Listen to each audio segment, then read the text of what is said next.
Titre du podcast, Le Coran, une union divine, pas une simple lecture. Nous plongeons aujourd'hui dans la signification du mot « Coran », comme rarement fait. Est-il un livre que l'on se contente de lire, ou bien un système divin fondé sur l'union, dans lequel Dieu rassemble ce qui est épars, et lit ce qui est dispersé? Certains lisent, d'autres méditent, mais peu s'arrêtent sur le sens de ce qu'ils lisent. Dans cette capsule, nous ne lisons pas le Coran. Nous tentons de le relier à une compréhension nouvelle.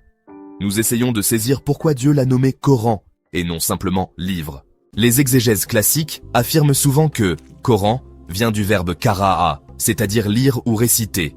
Mais si l'on revient à la langue originelle, en écoutant le goût linguistique du texte coranique, on découvre que la racine la plus cohérente avec le sens visé est plutôt karana, c'est-à-dire lié, associé, relié. Et cela correspond parfaitement à la nature même du Coran. Il associe les versets dans une architecture unique. Il relie les messages passés à la révélation finale. Il unit les intentions éparses dans un discours cohérent et divinement agencé. C'est pour cela que Dieu l'a appelé Coran, un mot dérivé de l'union et non simplement de la lecture. Prenons un moment pour observer la différence entre Ikra lis, et Coran, dans l'orthographe coranique. Le mot Ikra s'écrit avec une hamza au-dessus de la lettre alif, car c'est un verbe ponctuel, une action immédiate. Lis. En revanche, Coran est écrit avec la hamza posée sur la ligne, Quran, ce qui indique une structure plus complexe, plus englobante, une composition divine liant des éléments multiples. Le Coran donc n'est pas une simple lecture, c'est une structure vivante, un système d'association, un discours sacré tissé dans le temps et l'espace, où chaque élément est en relation avec un autre. Dieu dit dans le Coran, Sourate Al-Isra, verset 106, « Un Coran que nous avons fragmenté pour que tu le lises lentement aux gens, et nous l'avons révélé graduellement.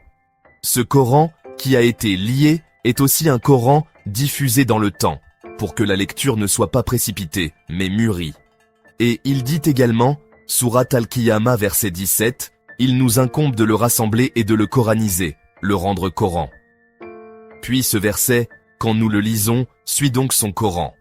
C'est Dieu qui se charge de le lier, composer, articuler, et il ordonne non de suivre sa simple récitation, mais de suivre son Coran, c'est-à-dire son système structuré, son arrangement sacré. Écoutez ce verset majestueux, Sourate Al-Isra, verset 78. Et le Coran de l'aube est observé. Pourquoi parler ici d'un Coran de l'aube? Parce que l'aube, c'est le moment de la rencontre entre l'obscurité de la nuit et la lumière du jour. Un point d'union, un nœud cosmique entre deux mondes. Et c'est justement à ce moment de jonction que Dieu ordonne la lecture du Coran. Le Coran de l'aube, c'est la parole divine qui épouse la lumière naissante. C'est l'écho céleste qui accompagne la bascule cosmique. C'est un moment où la révélation épouse le rythme de l'univers. Le Coran ne suit pas un ordre chronologique linéaire. Il suit un ordre significatif, associatif, symbolique. Une sourate mécoise peut côtoyer un verset médinois. Une même histoire peut apparaître à plusieurs reprises, mais à chaque fois reliée à une nouvelle perspective, un nouveau contexte. Le Coran est ainsi un livre de liaison divine, un système interconnecté, un tissu sacré où les significations se répondent et se renforcent mutuellement. C'est un Coran parce qu'il est lié, relié, interrelié. Le Coran n'est pas un simple manuel d'instruction. Il est une communion, une connexion profonde. Il est le lien entre ton cœur et la parole divine. Le lien entre les révélations passées et la parole finale. Le lien entre la terre et le ciel. Ne sois pas de ceux qui se contentent de lire le Coran. Sois de ceux qui s'unissent au Coran. Et lorsque le Coran est récité, écoutez-le attentivement et restez en silence, afin que vous obteniez miséricorde. Sourate Al-Araf, verset 204. Merci d'avoir suivi cette exploration.